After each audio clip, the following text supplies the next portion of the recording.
अंबड येथे शिवजयंती व रमजानच्या पार्श्वभूमीवर शांतता समितीची बैठक संपन्न।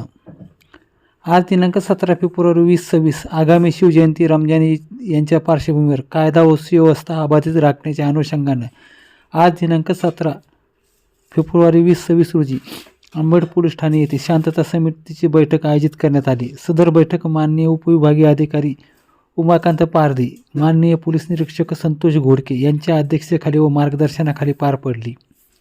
या बैठकीस नगराध्यक्ष, नगरसेवक, महावितरण व सार्वजनिक बांधकाम विभागाचे प्रतिनिधी, व्यापारी महासंघाचे पदाधिकारी, विविध संघटनेचे पदाधिकारी, पत्रकार बांधव आदींची उपस्थिती होती। बैठकीदरम्यान माननीय पोलीस निरीक्षक घोडके यांनी उपस्थितांना संबोधित करताना सांगितले की सर्व नागरिकांनी शिवजयंती उत्साहात व शांततेत साजरा करावा, मात्र सार्वजनिक शांतता व्यवस्था व कायद्याचे पालन याबाबत कोणतीही तडजोड सहन केली जाणार नाही। कायदा व सुव्यवस्थेत बाधा आणणाऱ्या व्यक्तीविरुद्ध प्रचलित कायद्यानुसार कठोर कारवाई करण्यात येईल असा इशारा त्यांनी दिला। तसेच मान्य उपविभागीय अधिकारी उमाकांत पारधी यांनी सर्व धर्मीय समाज बांधवांनी परस्पर सहकार्य, समन्वय, बंधुभाव राखून दोन्ही सण शांततेत साजरे करण्याचे आवाहन केले। प्रशासनाने नागरिकांना संयम, जबाबदारी व कायद्याचे पालन करण्याचे निर्देश दिले असून कोणतीही अफवा अथवा अनुचित प्रकार आढळल्यास तत्काळ पोलीस प्रशासनास कळवण्याचे आवाहन यावेळी करण्यात आले।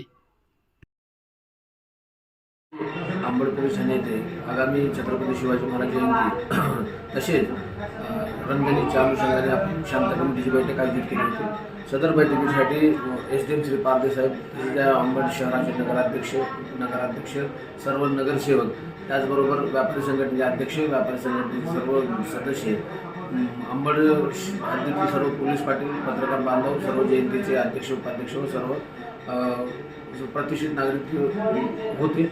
आपण या शांतता कमिटीच्या बैठकीच्या अनुषंगाने आपण सर्वांना एकच आवाहन करतो की आगामी जो छत्रपती शिवाजी महाराज जयंती आहे तसेच रमजानचा जो सण आहे त्याला सर्वांनी आनंदात उत्साहात साजरा करावा, जेणेकरून कोणालाही कुठल्या गोष्टीचा त्रास होणार नाही। प्रशासनाची पूर्ण तयारी आहे। प्रशासन आपल्या ठिकाणी सर्व कायदेशीर कारवाई करणार आहे।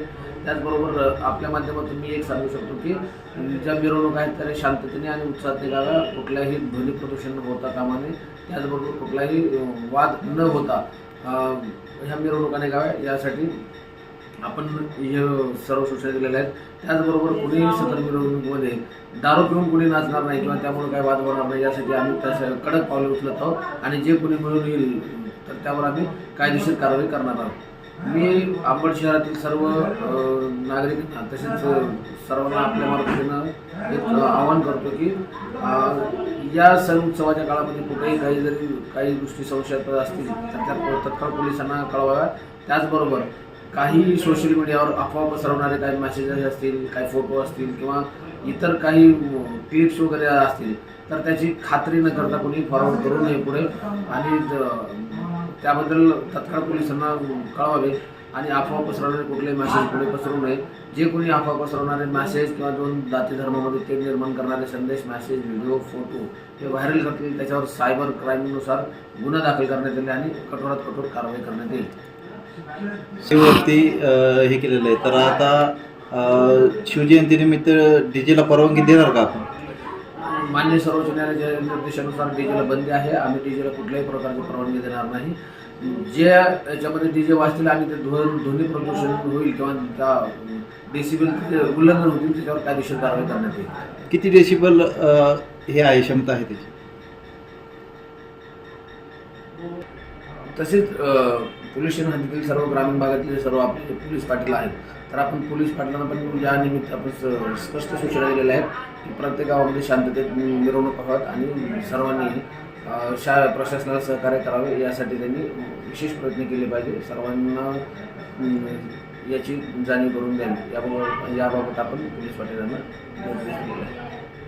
पवित्र असा जो रमजान सण आहे याच्या निमित्ताने आज जी शांतता समिती आहे या शांतता समितीच्या बैठकीत उपस्थित सर्व व्यासपीठावरील सर्व उपस्थित मान्यवर, इथे उपस्थित असलेले सर्व सन्माननीय लोकप्रतिनिधी, पत्रकार बांधव, तसेच शासकीय कर्मचारी, अधिकारी, पोलीस पाटील आमचे सर्वांना नमस्कार। आपण सर्वांना माहितीच असेल की भारताला स्वातंत्र्य मिळण्याच्या 50 वर्षापूर्वी जवळपास 1897च्या 94 ते 97च्या कालावधीमध्ये लोकमान्य टिळकांनी शिवजयंती आणि गणेशोत्सवाची स्थापना का केली?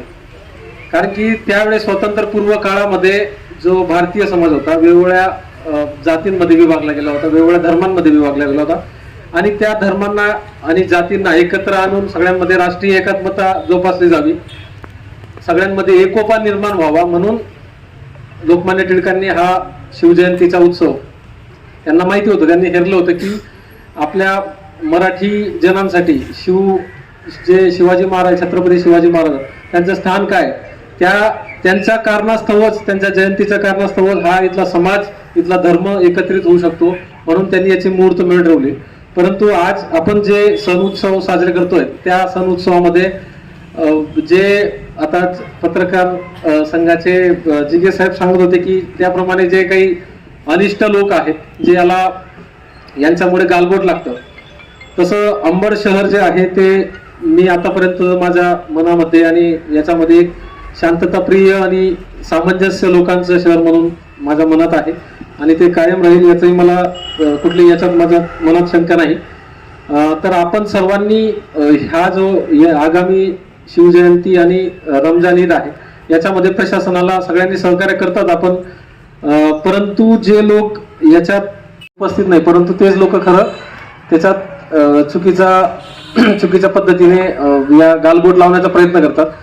तर जसं अध्यक्ष शिवजयंती समितीच्या अध्यक्षांनाही सांगितले की टीनेजर जे आहेत आपले 18 ते 30 वयोगटातले, याच्यासाठी जर आपण घोडके साहेब, आपण जर सायबर मार्फत जर आता टीनेजरला सोशल मीडियाची भाषा चांगली कळते, रील्सची भाषा चांगली कळतात त्यांना आणि त्याच्यापर्यंत सगळ्यात प्रभावी माध्यम जे आहे ते रील्स आहे. जर आपण असे त्यांच्यावर वचक बसेल की असे जर आपण सायबर मार्फत जर रील तयार केले आणि ते प्रसारित केले तर त्याचा एक चांगला मेसेज त्यांच्यापर्यंत जाईल आणि ज्या लोकांमध्ये अशा पद्धतीने म्हणजे प्रशासन काही वॉचफुल आहे, यांच्यावर लक्ष ठेवून आहे असा मेसेज त्यांच्यापर्यंत जाईल. तसेच साहेबांनी एक स्पीड ब्रेकरच्या संदर्भात एक सूचना दिली होती, तर मी विनंती करेल घोडके साहेबांना की आजच्या समितीच्या बैठकीमध्ये आपण आज तो इतिवृत्तात बैठक विषय घेऊन आपण जिल्हास्तरीय समितीकडे हा विषय पाठवू. तसेच केदारदादांनी रस्त्यातल्या खड्ड्याबाबतची जबाबदारी नगर परिषदेने घेतली त्याबद्दल मी त्यांचं अभिनंदन करतो. MSCBचे जे कोणी आले असतील त्यांना सूचना आहे की आपल्या जो शिवजयंती उत्सवातले जे तारा लोंब काढणाऱ्या तारा आहेत त्यांनी त्या त्वरितपणे दुरुस्त करून घ्याव्यात. या संदर्भात आपणही याच्यात जर काही अडचण असेल तर मी स्वतः आता नखाने साहेबांना बोललेलो आहे, ॲडिशनल एक्झिक्युटिव्ह इंजिनियर, तर त्याचंही काही अडचण येणार नाही. यानंतरही लोकांना जर काही आपल्या शिवजयंती महोत्सवातल्या समितीलाही काही अडचण असेल तर त्यांनी प्रशासनाशी डायरेक्टली बोलावं. आपण त्या प्रत्येक गोष्टीवर तोडगा काढण्याचा प्रयत्न करू आणि सामंजस्याने आणि मोठ्या उत्साहाने ही जी आपली शिवजयंती आहे आणि रमजानचा हा जो पवित्र सण आहे आपण सर्वांनी जोमाने साजरा करू. उपस्थित राहिला त्याबद्दल मी आपल्या सर्वांचं अभिनंदन करतो आणि माझे 2 शब्दांना विराम देतो. थँक्यू. म्हणून आलेले आहेत. विशेष म्हणजे इथले सगळे माझ्या नजरेसमोर सगळेच एकदम जुने आहेत आणि आपण ज्या सूचना केल्या आहेत की मिरवणुकीसाठी खड्डे रसपान केलेलं आहे, ज्यूस पिऊन आला का काय पिऊन आला, त्याच्यामुळे पोलिसांनी मिरवणुकीतील म्हणजे अशाच लोकांवर जास्त लक्ष ठेवलं पाहिजे ज्या लोकांमुळे मिरवणुकीला म्हणजे डाग लागला जातो. तसं तर हे कमिटीतली लोक आणि सगळेच नागरिक म्हणजे आतापर्यंत आम्हाला 20-22 वर्षात कधीच लिहिण्याची वेळ आली नाही की कोणत्याही मिरवणुकीत डाग लागला, धब्बा लागला. सगळ्या मिरवणुकीत आमचं एकच टायटल असतं, उत्साहपूर्ण आणि शांततेत मिरवणूक साजरी.